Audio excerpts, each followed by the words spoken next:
is our company. It's based in 大家好， Minnesota, 我是 and 陈 we 晨， are a 欢迎来 clinical 到 stage 陈会长 specialty 理财管 pharmacy 世界。 company, and we are developing 现在我的坐标是 the most advanced 开年曼 drug 哈顿啊，一个 to 华 prevent 盛顿 radiation 大街 injury. 的一个牛排 It's 馆， also 它是举 considered 办 they call it 这 radio 个一个招 protectors. 商活动。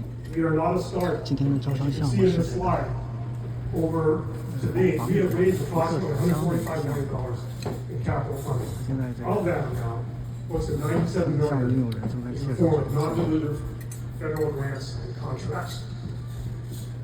We're going to receive $5 million from the federal government this year and $10 million next year.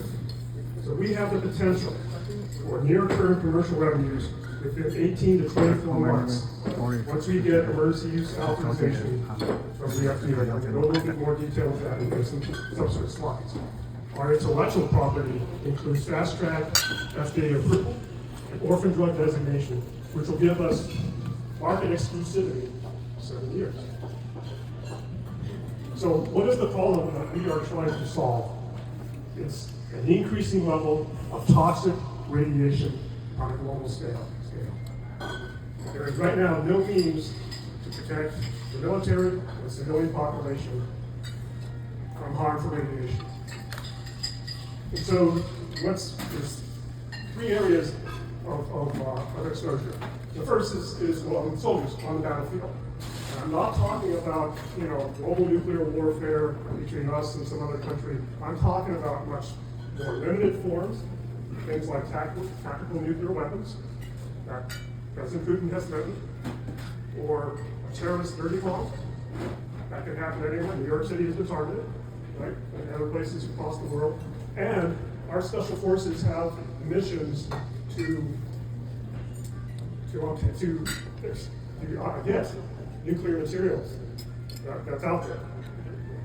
And so that's the military. Let me also step back. Let me give you a little bit of my background. So as I said, I'm the Chief Medical Officer for Human-Ethics. I'm a gastroenterologist by training, internal medicine and epidemiology.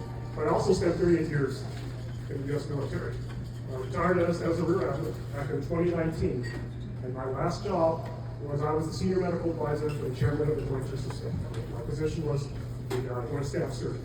I did that for 2 years, and I retired in 2019.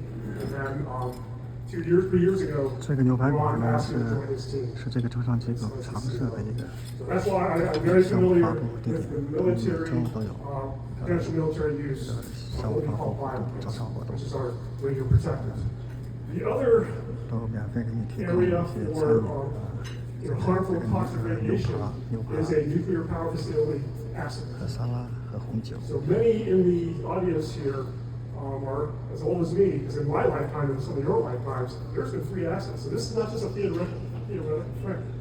Back in the late 1970s, 3 Mile Island up in Pennsylvania, not too far from New York City, and then Chernobyl, in what is now Ukraine, and it was the Soviet Union, and then in 2011 in Japan, Fukushima, if you recall that.